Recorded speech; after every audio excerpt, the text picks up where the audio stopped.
I think really any user within the Fabric and Power BI interface will end up using Copilot at some point, whether it be to auto-create reports, ask questions about their data, help develop DAX measures and create reports. I think that's really anybody within the Power BI and Fabric interface will end up using Copilot at some point.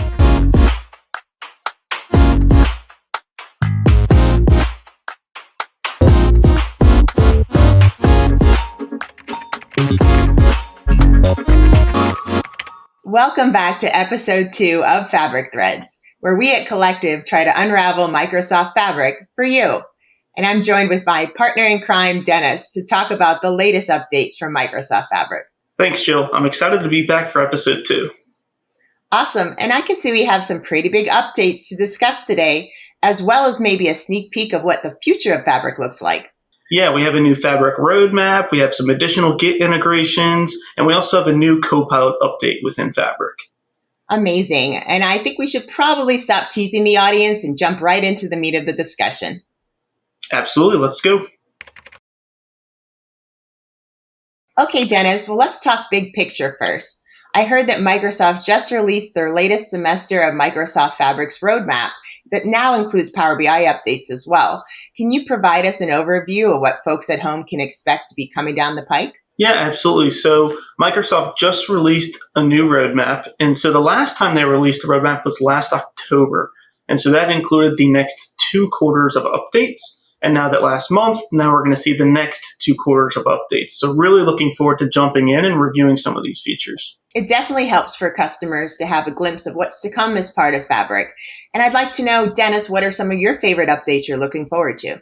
Yeah, there are a ton of updates in the most recent roadmap, even some including within Power BI, which is great. But one of my favorite ones is some additional OneLake security updates. And so, the meat behind that is additional granular control for Fabric administrators. So whether somebody's accessing data from a Power BI report, a semantic model, a Synapse notebook, a warehouse, a lakehouse, any component within Fabric that's using that data, you can control who can access that data. And you can control it inside of OneLake. So no matter what feature or component they're using in Fabric, you can lock down that data that way. We certainly love our security. For other features that folks might have on their wish list, is there a good way to give that feedback directly to Microsoft that could potentially shape other updates to come? Yes. So Microsoft actually released a Fabric idea thread that you can go in, and it allows the community to submit ideas to them so that they can see what's being requested and then hopefully have those in future roadmaps. Great. We'll definitely drop a link so folks can click right on it to provide that feedback we're talking about. I love that Microsoft listens to their users. Well, it's great to talk about the future, but let's talk about the updates that have just been announced. And one is part of an update to an old standby as a Power BI visual called the matrix layout. Tell us what's new with this feature, Dennis, and why folks should be excited. Yeah, the matrix visual in Power BI is actually one of the most widely used visuals in all of Power BI reporting. And so one thing that Microsoft and really the Fabric team are trying to do is make that more similar to the Excel interface. And so it's really around bringing some of those standard Excel pivot table features back into Power BI so they can see additional adoption across those Excel users. That makes sense to me. People definitely love their Excel, and that makes it an easier experience using it as part of this visual. But tell me specifically, who do you think will love this feature? I think any developer really that uses table visuals, matrix visuals, very tabular format reports will really love this feature. I think I'm, really just thinking about financial analysts, accountants that are building out those really tabular reports. I think will love this feature. So what exactly makes the experience as part of this update closer to that Excel pivot experience? Yeah, there's really 2 main features that they're pulling from the Excel pivot tables into Power BI matrices, and that's inserting blank rows and also the report layout options. So whether you want indentations, you want to skip rows, you want additional rows and columns, etc. So, that's really the main 2 features that they're going to add into the Power BI matrix. That sounds like a marked improvement. Are there any other limitations, though, that we should be aware of? Yeah, the one thing I would mention is that the Power BI matrix is not a one-to-one replica of the Excel pivot table. And so there are features in Excel that don't exist in the Power BI matrix, and there are features in the Power BI matrix that don't exist in the Excel pivot table. So it's really how you use those combination of features to get your desired result. Okay, Dennis, last month we talked about Git integrations for Fabric warehouses. This month I want to understand the new release around Git integrations with direct lake semantic models. Yeah, super excited for any Git integration updates. I think for any enterprise that is implementing Fabric and Power BI at the enterprise scale, having that Git integration is so important. What is the problem that this solves for users? Traditionally, when you had a semantic model, you typically added a direct query connection or import connection for that semantic model. And when Fabric came out, they integrated a new connection method, which is called direct lake. And that can be sitting on top of a lake house or a warehouse within Fabric. And traditionally, those Git integrations were for your lake houses, your other semantic models, your reports, your Fabric notebooks, and they didn't have that Git integration yet for your direct lake semantic models. Tell me what roles within an organization you think will really benefit from this feature. Yeah, I think any of your developers, your data scientists, your data engineers that are creating Fabric components will benefit from this feature. It makes a lot of sense. And I did hear other roles outside of developers, and I think it's a common misconception that you have to be a really hardcore developer to work in Git. Would you agree that there's room for others to experience this new update in a positive way?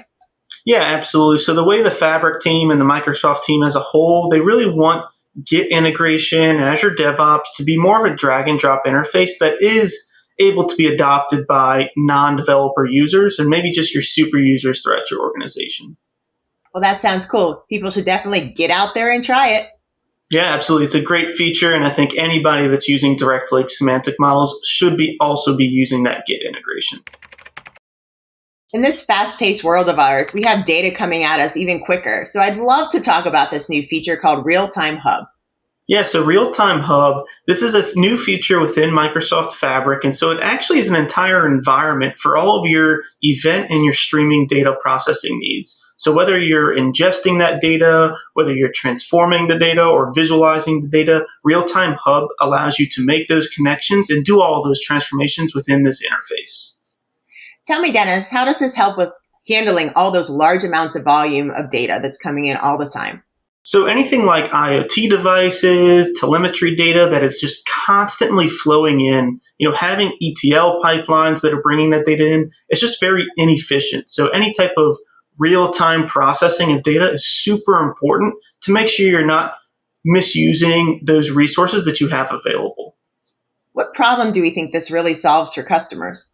You always hear about real-time reporting, real-time data access, and a lot of the time people don't actually mean real time. But with Real-Time Hub inside of Fabric, you can consistently get data into your Fabric environment, no matter what event or streaming devices you're gathering that from.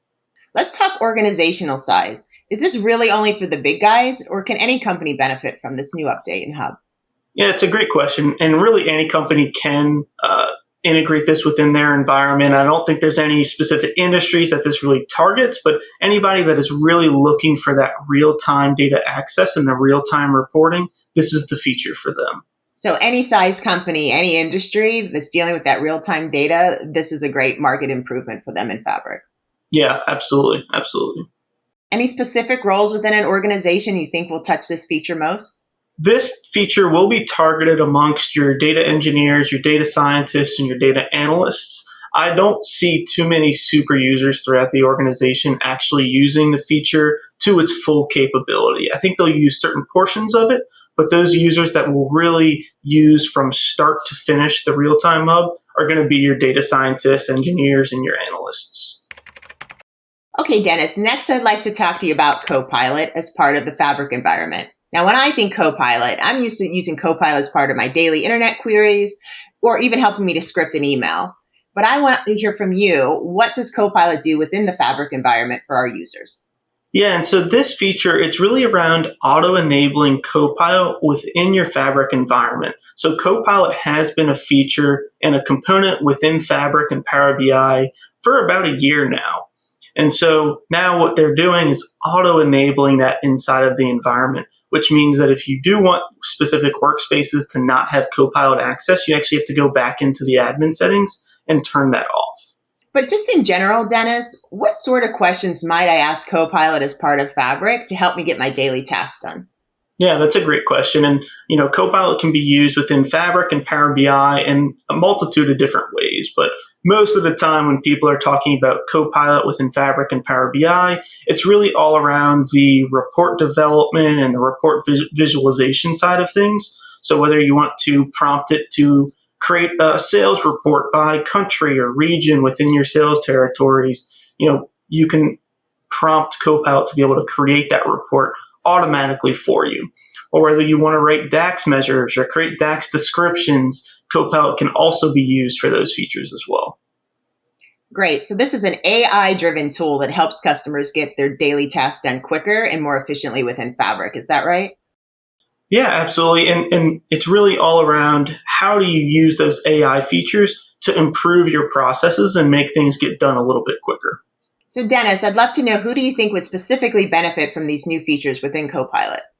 I think really any user within the Fabric and Power BI interface will end up using Copilot at some point, whether it be to auto-create reports, ask questions about their data, help develop DAX measures and create reports. I think that's really anybody within the Power BI and Fabric interface will end up using Copilot at some point.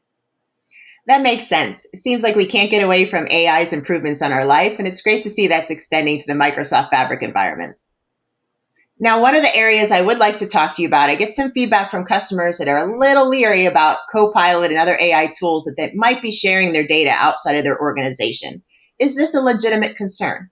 No, it's not. It's not a legitimate concern. So when you license your F64 SKU, which is the minimum SKU within Fabric that you can actually license Copilot for, that is creating a dedicated capacity, meaning that your data is living within your tenant and it's not leaving your tenant by any means. Dennis, that definitely makes me feel better, and I'll tell our clients about that as well, that you don't have to worry that you're compromising security when you want to use a new AI tool like Copilot to manipulate your data within Fabric.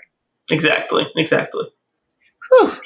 That was a lot of updates in just 1 month. Thank you so much, Dennis, for walking us through the top ones. I can't wait to see what's next.